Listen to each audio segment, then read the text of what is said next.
everybody, Mike here, baseball collector, and I'm here to reveal my nominations for the 2019 YouTube Sports Card Hall of Fame.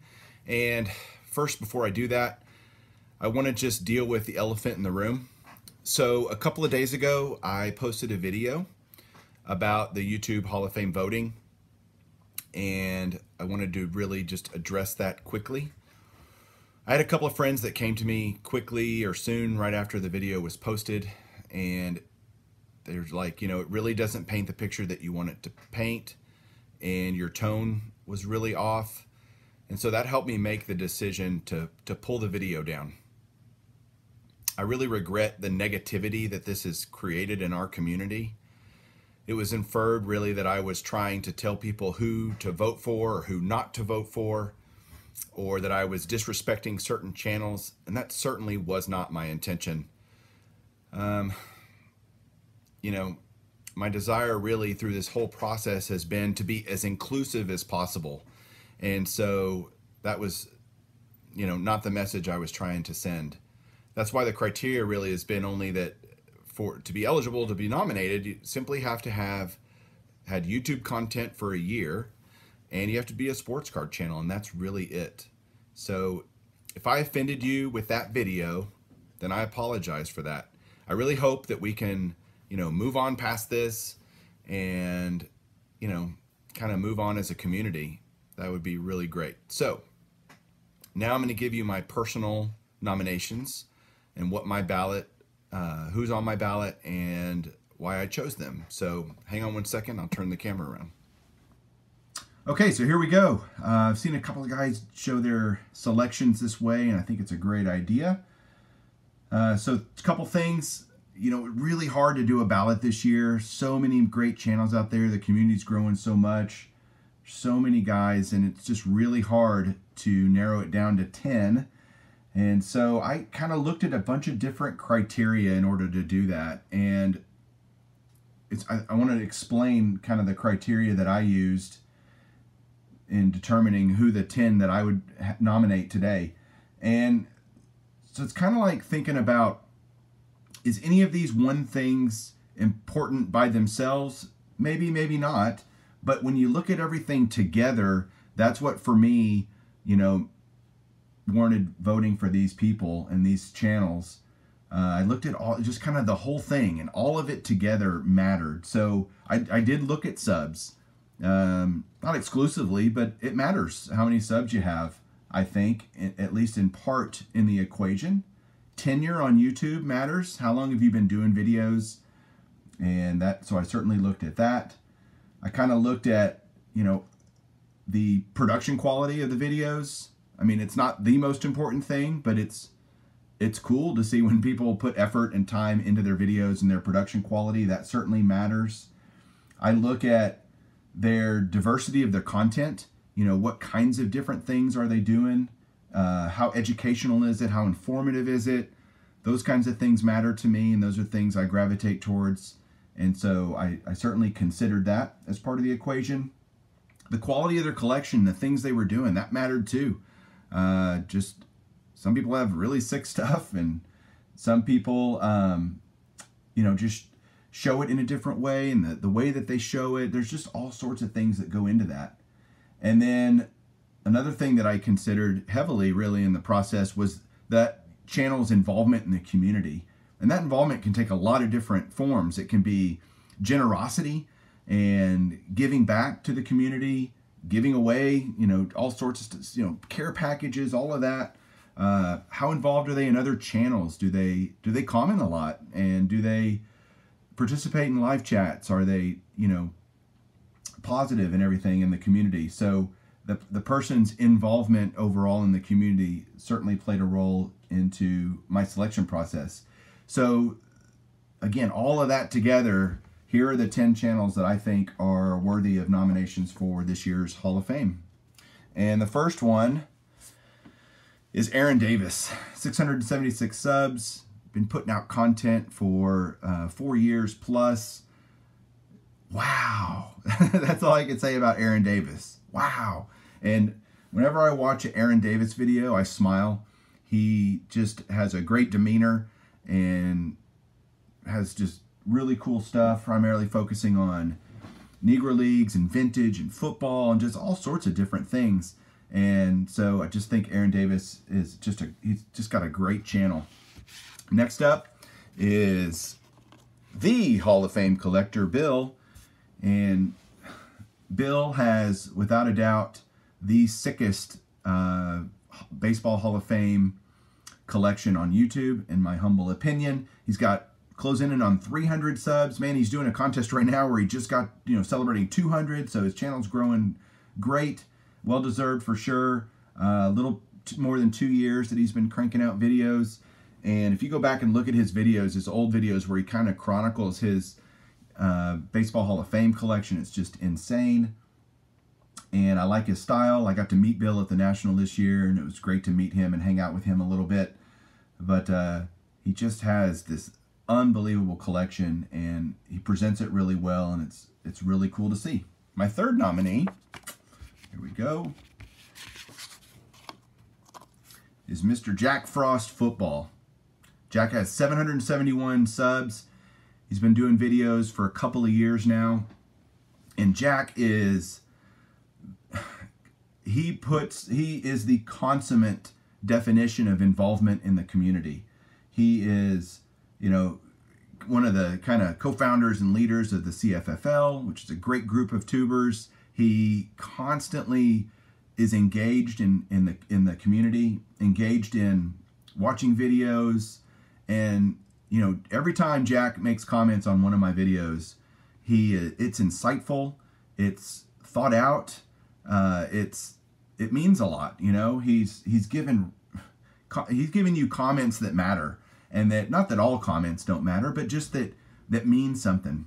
And so that means a lot to everyone when somebody takes the time to provide a thoughtful comment. He does mainly football stuff, and so Jack's been around a long time and just does a great job on his channel. Next up, Joey brings it back again, Cali.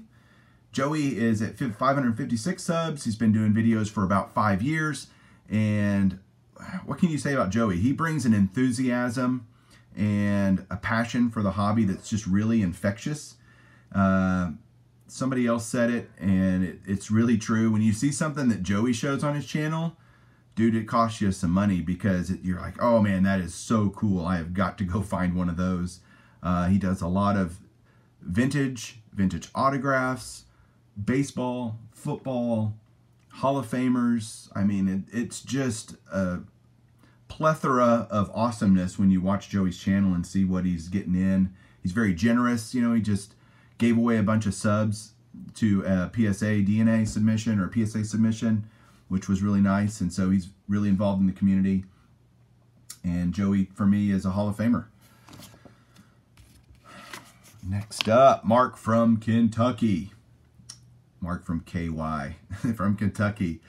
Mark has, gosh, closing in on 1,200 subs. Over 2 years he's been doing this. And the label I would give to Mark is consistency, consistent content, regular content. He is really, just does a great job of showing what he's got. He gives you great ideas for how to collect cards on a budget, how to spend $100 really wisely, and giving great suggestions, giving great education and information to the community, trying to just help everybody kind of expand their collections. Just really, really nice. So Mark from Kentucky, there you go. Next up, Nuff Said Cards, Andrew. 369 subs, a little over a year on YouTube. And all I can say about Andrew is he's just a super nice guy. I've met him at the National, spent some time with him. I get to talk to him on a relatively regular basis outside of YouTube. But his content itself is really great, because he shows stuff you've probably never seen before. Stuff from pre-war and going back, and just postcards and pictures and all sorts of things that are, and you go, wow, I've never even heard of that before. And it's so cool to see somebody talk about it with the passion that Andrew has, the knowledge that Andrew has, and he's willing to share that with everybody. And just really great job. Next up, Scott. Scotty Tradition. Packers fan. You know, what are you going to say? He's a Packers fan. But he's got 278 subs. He's been doing videos for almost 4 years now. Does so many cool things on his channel. Gets some incredibly sick vintage stuff. He's working on the 250 greatest cards set registry, which is across all sports. So it's football, baseball, hockey, basketball, whatever. And that's a really, really tough set to work on. And he's just been knocking them out and showing really great stuff. He just does, and he does it with a great attitude. I love his demeanor on camera. I love the way he presents his stuff. It just is great and fun to watch. And I watch whenever Scotty's stuff's up, and I'm watching it. It's great. So Scott is my next one. Next up is Snoop 12922 Xavier. 551 subs. He's been doing videos about 1.5 years. And man, Snoop has done something that is really hard to do in this community. And that is come up with a really, really great idea and then execute it really, really well. With his Around the Hobby show that he does. So many people have been talking about this on their nominations, and deservedly so. It's really, really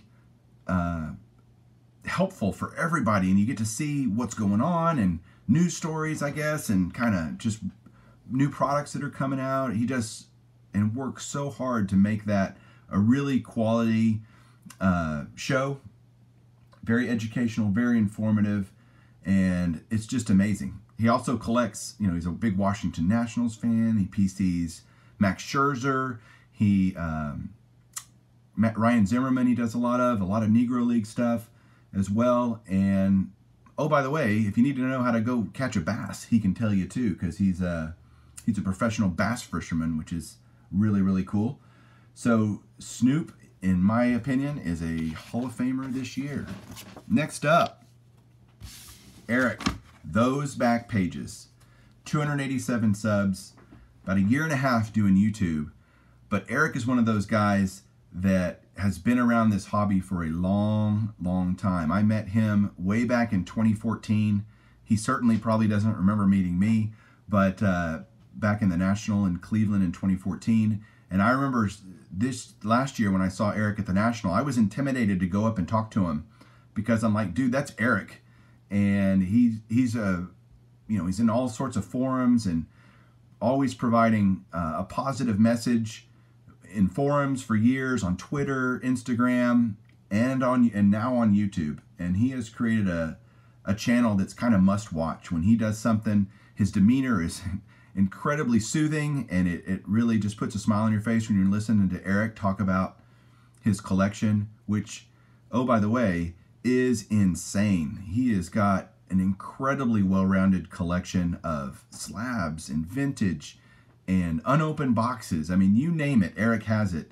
And so he just loves talking about it, loves talking about his cards, loves talking about the hobby in general, and just really is a great guy too. Incredibly generous and with his time and helping anybody that needs help. It's just really cool. And so there you go, Eric, Those Back Pages. And my last vote is for Wesker Griff, Ed. 1,661 subs. My longest tenured nominee for sure on YouTube, 8 years. Ed has done something that's also kind of unique. He's bridged a gap. There's been kind of phases of YouTube over the years and different communities, really. And Ed has been around long enough and done this long enough that he's been a part of multiple iterations of YouTube and how this community has changed over time. And he's been a part of that, an active part of that, making content for a long time, really good, consistent content. He is from Philadelphia, so he's a big Phillies guy. He is obviously an Eagles fan, collects a bunch of, he's a Nick Foles guy, collects football stuff, lots of baseball. He's also an Orioles fan though too, because I think that's where he was born, if I remember right. And he collects, has a big Orioles PC. You know what's also cool about Ed, man? He loves Game of Thrones, and so do I. So we have a shared passion about Game of Thrones and it's a great show. And he takes it to another level of awesome. He does cards, he does all the cards and autograph sets of that. And so that's always cool to change it up when you get to see Ed do one of those videos. He collects Funko Pops, and I mean, Ed's got a very diverse palette for collectibles, and it's so cool to see him share all of that, and especially his sports card stuff. So there you go, guys. Those are my 10 nominees for the 2019 YouTube Sports Card Hall of Fame. Let me know what you think. Hope you liked it. Hope everybody has a great day, and keep collecting.